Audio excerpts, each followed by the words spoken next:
So as it stands right now, there's no numbered Resident Evil release planned, and there's no remake release planned. And I feel like there's a glaring project that's just been left in the shadows that I'd really like to talk about today. What's up, guys? Andy here from Biohazard Declassified. And quite simply, it's time, Capcom. It's time for a Resident Evil Classics collection. Biohazard. So this really shouldn't be a shock to anybody that's followed me for a little while, but I've built my platform on classic Resident Evil, and it doesn't matter how many times I post a poll about Resident Evil and what everybody's favorite Resident Evil game is, it always goes back to those classic 1, 2, and 3. It just, that era of Resident Evil is just so special, and considering how many games Capcom cranked out within that, say, 10-year period from Resident Evil 1 up until like 2006, where it was just like game after year, like a game every year. And sometimes it was like a game every 6 months. It was just an unbelievable time in Capcom's history. It just goes back to this, like, why is Resident Evil 1, 2, and 3 just completely inaccessible in 2024? I always have people commenting on my streams, what's the easiest way of playing this? How are you playing this? What are you playing this on? This looks really good. How are you playing this? And it's like, man, I would just love to just switch on my PS5, switch on your Xbox Series X, or even load up Steam and just be able to play this classic series. Just like without any like modifications. I'm not saying they should do like a Tomb Raider remaster or anything like that and add like cool assets or anything like that. Initially, anyway, obviously we'll go into that in just a second. But just as a broad brush, like accessibility on these classic Resident Evil games, it's just abysmal. Like, I almost feel like you are unintentionally gaslit into justifying it as abandonware and sourcing the 2003, I think it's the Source Next PC versions for Resident Evil 1, 2, and 3, which were like Japanese PC versions that the community have modified to make playable. So there's no official, there is quite literally, blanket statement, there's no official way of buying Resident Evil 1, 2, and 3 digitally in 2024 on PC, for example, without resorting to abandonware. The only way that you can, I suppose the only one that's eminently accessible is Resident Evil Director's Cut, which is on the PS Plus Premium store. No Resident Evil 2, no Resident Evil 3, which is a very interesting choice. And maybe in time, that's a nice way they can kind of get around another large scale release like this. But is it large scale? We've seen this demonstrated with Metal Gear Solid. We've seen this demonstrated with Tomb Raider Remastered. And actually, if you compare those two, they are very different types of classics collections. So Metal Gear Solid was fairly vanilla in approach. It had a couple of custom kind of assets for like menu screens and stuff like that, but very vanilla. It was almost just a port of the games. I believe Metal Gear Solid 1 was based on literally the PS1 version, and Metal Gear Solid 2 and 3 were based on the remasters from the previous generation. So they literally just ported it. And sometimes I think maybe that's just what we need. We just need a straight up, like, just put onto a Blu-ray and then sent out to us, you know, of Resident Evil 1, 2, and 3 on the PS5. But then they could take it a step further.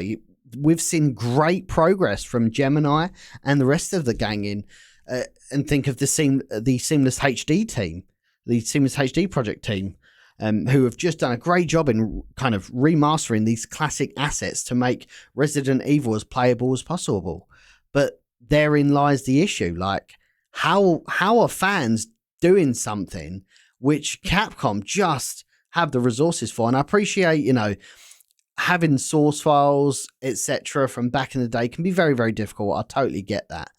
But the community have made fantastic strides to make all of this possible anyway.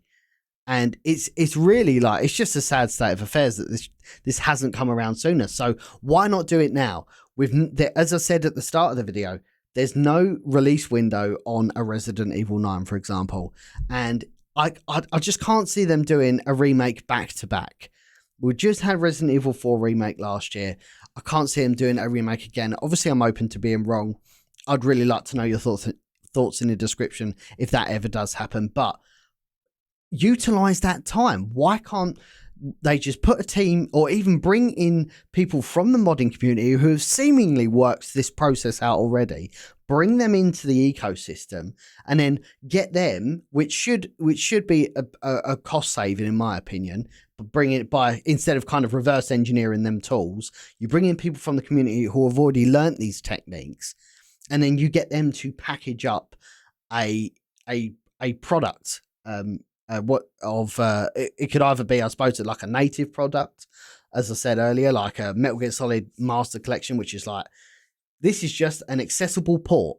And I think people would be happy with that. You know, an accessible port of Resident Evil, even if it ran at the original resolution, slightly upscaled, with trophy support, like, you know, quality of life upgrades like that. I think people would be happy with that.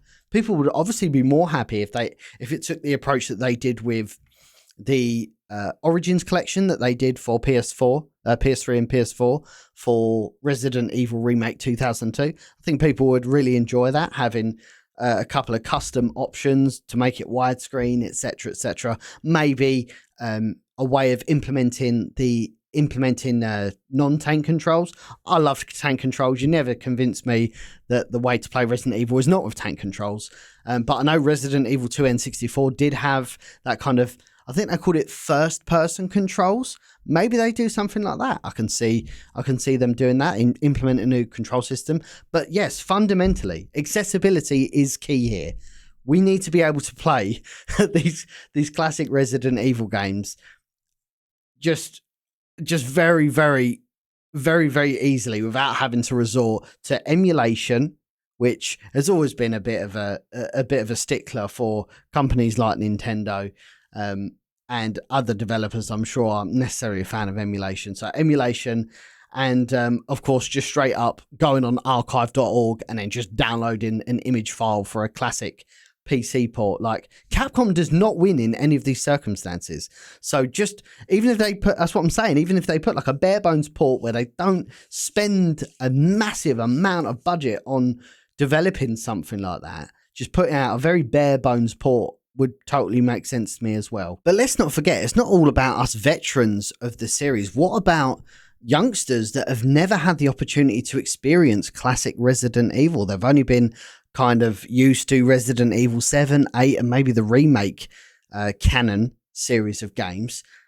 This gives them a unique opportunity to see where Resident Evil started, where we all entered the survival horror for the first time. I think that would be a very wholesome thing to experience. Imagine you've got like a dad who's watching his son play Resident Evil 2 Remake, and he's like, man, this is really cool, but this is what I believe Resident Evil 2 is. And that's what's beautiful, ultimately, about Resident Evil. We can talk about a classics collection, remakes, etc. But it's interesting because so many people have a different interpretation on what they believe Resident Evil is. Like, we always see the term, what is a Resident Evil fan? I always see that term thrown around on the internet. You're not a Resident Evil fan. You're not a true Resident Evil fan. It's like, well, define what that actually means, because Resident Evil has been reinvented so many times over the years. It's actually kind of hard to decipher what is the term Resident Evil and what that actually means. I think people have a general gist of what they believe Resident Evil is. But that's where I really think Capcom have a unique opportunity here. We are coming up to the 30th year of Resident Evil, and there's obviously been talk about a Resident Evil 1 remake on the 30th anniversary. Why not, in anticipation, put out a classics collection so people can go back in time to a simpler time where Resident Evil was a little bit different for everyone, and in some cases people say that it was a better time for Resident Evil. Let's give those people the opportunity to go back and enjoy it. So in summary, I'm surprised they haven't done this to date, but as they say, there is no better time than the present. But it's not all about what I think, guys. What do you think? Let me know in the comments.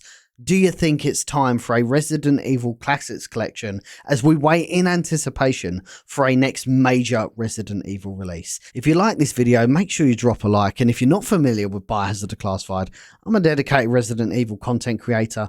I do a lot of streams, means daily Resident Evil content across the platform. So if you enjoyed this video, drop a subscription and we'll see you very, very soon. You take it easy now.